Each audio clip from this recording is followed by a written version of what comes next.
I'm really excited to be able to interview two of my new friends, known them for a couple of years now. Some of the finest people I've ever met, Mark and Rabbi Erica. Gerson, thank you so much for being here with us tonight. Oh, well, thank you for having us.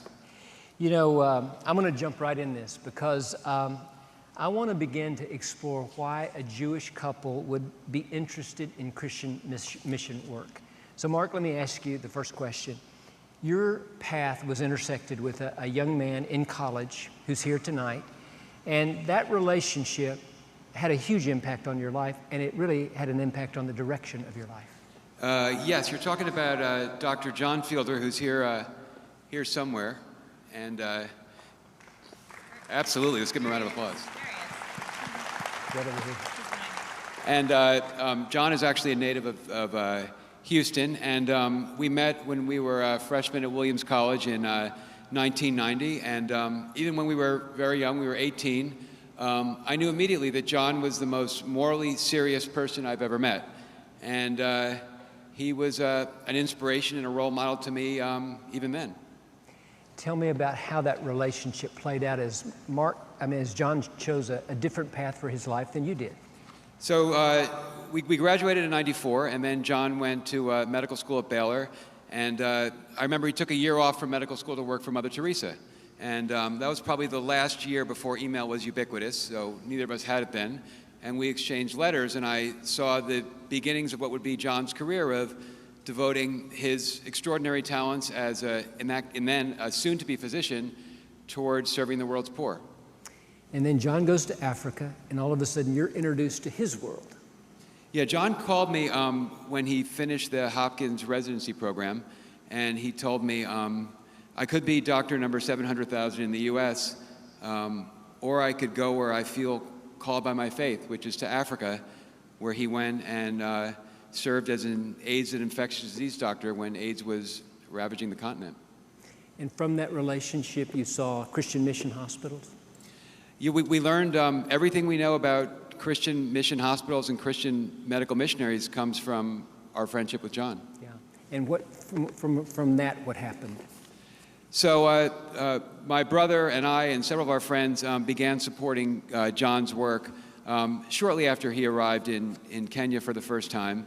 And one of the many things we learned was John educated us that most of the decent health care provided to the African poor was provided by Christian medical missionaries who, by that point in the early 2000s, were completely without any consistent source of support. So here were people working in the most difficult conditions imaginable, or in many cases unimaginable, but they were working there, and they would come home once every 4 to 5 years, not even necessarily to visit family or to continue their education, but to raise money, to go from church to church, raising a few $100s at a time. And here were people giving everything that they had, everything that God gave them to serve the poor, and this was the financial mechanism, going from church to church, raising a few $100s. And John said, you know, we should set up a foundation, we should construct an institution so that these people who are doing this work will have the consistent source of support that they need to be able to do God's work in the field. And that birthed your organization, which is Africa Mission Healthcare. That's right, African Mission Healthcare, AMHF. Now, Rabbi Erica, there's something in the Torah about loving the stranger, love the stranger. Tell us about that, because it certainly moved your hearts. Yeah, so it's the most often repeated commandment in the Torah. We would use the Hebrew word mitzvah, which sometimes is translated as a good deed, but it's really a commandment, which means God expects it of us. And one of the things Mark likes to say is that the Torah actually doesn't command us to love our children, because that's easy and that's obvious. And it, by contrast, must be very difficult to love the stranger because it has to be repeated so very many times. And we see that in our own lives, and we've really been inspired by the love that all of the Christian medical missionaries that we've met are able to articulate, where they really feel in their heart that that child from the village who comes to their door deserves as much health care as their child, as much education as their child, any single thing that anyone in their family would get. These doctors believe in their heart, it's just 100% that it has to go to that child too. And this has been an incredible opportunity for our family to have a pathway to live out what it might mean to love the stranger. So Mark and Erica, your idea was, if I'm going to love the stranger, why not give money to people that are loving the stranger in difficult and dire situations? Yeah, I think it's really beautiful, the imagery of this conference of what is in your hands. And we say without any embarrassment or apology, what's in our hands is money. We are not great with the medicine, but we've been blessed, and this is what we can do. And thank God there are people like John and so many others of you who we've been privileged to meet who are willing to give your skills and your talents, and we just feel honored to be in partnership with that. The first time I met Mark and Erica, you used a phrase that I'll never forget. You said, "This is your sacred endeavor." Tell us about that. Sure. So as Erica said, the most frequently stated line in the Torah is love the stranger. And love, as one of our great friends, Rabbi David Wolpe, always says, is an enacted emotion. Love does not exist outside of action. You can't love your wife and have no action to demonstrate it. So when we think about how can we best discharge our Jewish obligation to love the stranger, the answer is very clear, and it's the support of Christian medical missionaries. And so we were very blessed to be able to learn all about your sacred work from John and then from the many others like you, Paul, who we've been so deeply fortunate to get to know and become friends with, that this opportunity is there for us. So tell us about the Lehrman Award. So in 2015, Nick Kristof of the New York Times did this terrific article in that summer, an accompanying video blog of Dr. Tom Catena, who serves in the Nuba Mountains. And at Thanksgiving of that year, and we've been working with Tom and supporting his work for some time, and so around Thanksgiving of that year, we said, why don't we do a $100,000 match? We would match anyone who donated up to $100,000 to support the work of Tom. So Nick wrote an article saying this, a rabbi and her husband were supporting this Christian missionary who was serving everybody in the Nuba Mountains. The match got filled in under 24 hours. So we raised it, it got filled again. We raised it again, it got filled a third time. So, and the dollar amounts came in large and small. They came from Christians, Jews, people we didn't know, a few people we did know. It was just everyone, once they were educated about the work of Christian medical missionaries, they supported it. So this was instructive to us, given that we had seen how difficult it was for Christian missionaries to raise the support that they so amply deserve. So we said, how can we educate people on a consistent basis about the sacred and highly effective work of Christian medical missionaries and galvanize support for their work? And the answer was a prize. So we set up in 2015 the Rabbi Erica and Mark Gerson L'chaim Prize. L'chaim is Hebrew for to life, for outstanding Christian medical missionary service. Now it's just known by the L'chaim Prize, which is great. And so we had the first, so John set the criteria for the prize and selected some of the most well-respected people from the Christian medical missionary world to serve as judges, so that the winner would deserve the support that was galvanized in his or her honor, and would be able to take this prize and not only take the $500,000 a year, which would come with it, but would take the prize and be able to raise support and raise money long into the future. Yeah, so, I would just add, one of the things, the main focus of the prize was two-pronged. One was to try to draw attention because we saw the power of media and telling the story, and that people really do want to help when they see a clear path to do so. The other was to create an opportunity for people in the field to think bigger. And I absolutely loved one of the lines from that opening video, that you should dream so big that if God doesn't help you, you're bound to fail. I thought that was spectacular and will really stay with me, so thank you for that. But what the prize did, $500,000 is kind of an unheard of amount of money to be offering to these smaller hospitals. And what that enabled these doctors to do is to think bigger about longer term and not just the immediate needs. And that's become something that we are continuing to find is very powerful to set these institutions on a path toward long-term health. Now, who received your first prize? That was Dr. Jason Fader. So I remember where I was. I was walking on the street then in New Haven and in September, and I got an email from John saying the first winner was just announced, because it had been a long process of several dozen applications, was winnowed down to 2 different rounds, and The winner was Dr. Jason Fader, who serves in rural Burundi at Kibuye Hope Hospital. And he and his colleagues, who were talked about previously, they have a catchment area of 2.1 million people, and they're the medical facility serving this vast population. We have one of those members here tonight. Carlin Windler, if you're here, would you stand up and let us just honor you? This is a man that's making a difference. Now, Mark, what did Jason do with this money? So, Jason, the budget for the hospital that year was, I believe it was $526,000. And for that amount of money, they did 25,000 outpatient visits, 10,000 inpatient visits, 1,200 surgeries, and 800 cataracts. So for anyone at all concerned with return on investment, this is spectacular. That's beautiful. He also built a surgical ward. Yes, he did. He built the surgical ward. And one of the many things that we learned from John and now others about Christian missionary work is to ask the missionaries, what do you need?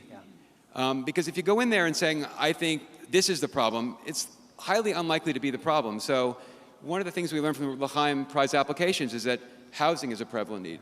In fact, housing is the single most requested item from L'chaim Prize applicants. So, and I think number one or two, depending on the year, is solar power. Because at the hospital, like a lot of mission hospitals, there's inconsistent power. And, we heard stories that should have been heard by a lot of people a long time before we heard them, but we heard stories of Jason and his colleagues coming in the morning to see who had died overnight because the power went out and the oxygen wasn't working. And this is unacceptable. And so one of the things that Jason and his colleagues did with the prize money was to build solar power, which literally keeps the lights on. How important is training to you in the L'chaim Award? So training is extraordinarily important for precisely the reasons that Erica spoke about. I mean, we're now at a major turning point, we think, in the Christian medical missionary world, which is where training is coming to the point where there are so many Africans being trained that we can begin to see in the next 30 or 40 years the number of missionaries to the number of Africans will be drastically different than it is now. And we have been deeply fortunate to meet several of these trainees who are some of the most extraordinary people we've ever met. In fact, when we met you 2 years ago, Agneta Odena, who was Russ White, which is how we met. Right. Russ White, he was the second L'chaim Prize winner. Russ White's trainee was there, and this is the future of African medicine, and the numbers on trainees are spectacular. I mean, John estimates conservatively 20 or 25 years of working life, having seen 80,000 patients over the course of that career, and the investment in a trainee through PACS or through another organization like that is, again, spectacular ROI. Yeah, I think we have Keir Thielander. Keir, are you here? Yeah. He's with the Pan-African Academy of Christian Surgeons, making a huge difference. If you're here, wave at me. Stand up, Keir. Thank you. So, Erica, very quickly, tell us about your experience in Tanzania at the neonatal intensive care unit. Oh, it's hard to do quickly, but I'll do my best. So, I was privileged. It was the night we were flying out, and I got a call from Dr. Steve Swanson that there was a woman delivering, that they knew it was a premature baby. They didn't know all the details, and I went in and saw them all in action. And I learned so much that night in so many different ways, but I'll just tell you a few of the stories. And one of the things overarching that I learned is how important it is to have people who are in the field for the long haul, because Dr. Swanson had so much sensitivity and so much insight into all of the local nuances of what was happening in that room with not only the doctors and the people that he was training, but also with the patients, with their extended families, and it enabled him to give such effective training and such effective care. So just a few examples of what I saw that night. When the baby first came to us, he actually didn't deliver the baby. He didn't do the surgery. Someone on a lower level of training did, which is also wonderful. That was a locally trained person who did the C-section. But the baby came in, and the baby was still blue, and it was not looking great. And as he was taking care of the baby, and I'll tell you already, you can breathe a sigh of relief. This baby survived and was thriving. But when it got in there, it wasn't. And as he was teaching, as he was taking care of this baby, the first thing he said in a very quiet voice, he said, "I'm not disappointed, I'm not angry, And then he went through the protocol of what needed to happen differently and all the mistakes that were made. But as a mom with 4 children who does not stay calm like that, I was so amazed that, and he told me later, he said, if I had raised my voice, or even if I hadn't raised my voice, if they had any sense that I was angry or disappointed, I couldn't have taught them anything. It would have been over. They would have all shut down. So that was just one example. Another one was that as he was going through this protocol, and they had to do some pretty advanced procedures, that he said there was no way that any other place in the whole city could, or in the whole region, could have taken care of this baby. He said there was a certain measurement that they needed to figure out, and he said, you know, I think it's this, but I'm not sure, so let's go over and look it up. And he told me later that he knew exactly what the answer was, but he was teaching them that it's okay, and it's in fact valuable to be humble and to always look up and check yourself, and that was really powerful. And the third one that really stuck with me was there was a male nurse in the ward, and he told me there was unfortunately a mother who had passed away in childbirth because they said she didn't get care at their hospital and didn't get care in time. But the father had come in and was helping to feed the baby sometimes. And he said that had never really happened, but all of the patients seeing his nurse that he'd put in there, who was himself hands-on with the babies and caring for them and feeding them, that gave the fathers permission and a model to see how they could do that. Beautiful. Very quickly, tell us about all the blessing children. Oh, so this one, get your tissues ready. They do amazing, miraculous work saving. I think his smallest baby was maybe a pound and something that they saved. But what really breaks your heart is that he told me that he learned about this saying that they have there, that some babies are blessings. So he was there early on, and someone was pointing to different bassinets and said, this baby is a blessing, and this baby is a blessing, and that one is a blessing. And he thought, well, all babies are blessings. That's nice that they're acknowledging that. And they said, no, you don't understand. This particular term, and if I don't know the native language of it, is that this mother has lost her previous babies, and this is her first surviving child.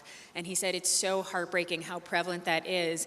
And once they get to a hospital that can deliver the level of care that is appropriate, they can finally turn that around and give them a healthy baby. Beautiful. Mark, you have some, and Erica, you have some very important news that I think is going to be a game changer for the mission hospital landscape. Tell us about it. Yeah, so Paul, you referenced the importance of training and the role of training in building mission hospitals so that they can be centers of excellence, both to serve the poor today and to create the next generation of African providers who will go throughout the continent and serve the poor. And so our goal is to identify the mission hospitals that become those centers of excellence. So tonight, we're going to expand the L'chaim initiative from the L'chaim Prize to the L'chaim Centers of Excellence, and we're committing $5 million over 10 years to fund the first 2 hospitals that will be part of a 10 to 12 hospital network of centers of excellence that will hopefully enable great medicine in Africa and enable literally tens of millions of Africans to be treated who otherwise would not receive care. 250,000. That's 250,000 a year for 10 years for 2 hospitals. That's right. And one of the things this will do is it'll enable hospitals to plan. Yeah. Because a hospital now will be able to set up a 10-year plan. And if a hospital needs a new sewage system, and then it needs a new solar system, and then it needs a water supply change, and then it needs anesthesia equipment, it can make those plans and execute accordingly without concern as to, are the funds going to be there? Is this what the donor wants? No. This is $2.5 million over 10 years per hospital, pursuant to a plan that John will work on with the hospital. Isn't that amazing? It's just amazing. And I would just add to that, it's about the infrastructure, but the infrastructure is not the end goal. It's in order to make these proper teaching hospitals and really have a paradigm shift where we have a whole new generation of African-trained doctors who can then go out and serve and also become the faculty for the next generation. So it's very exciting. It's beautiful. You know, I spend a lot of time in small mission hospitals in remote parts of the world, and I'm taking a quote that I heard that you said in another presentation. Your goal is to strengthen mission hospitals that have been in existence for 50 to 100 years that need modernization and resources in order to train the next generation of African medical providers, and that's exactly what you're doing. And you know what? From your Christian colleagues and friends, we want to just say thank you. We admire what you're doing. Keep up the good work, and you're an inspiration. Thank you.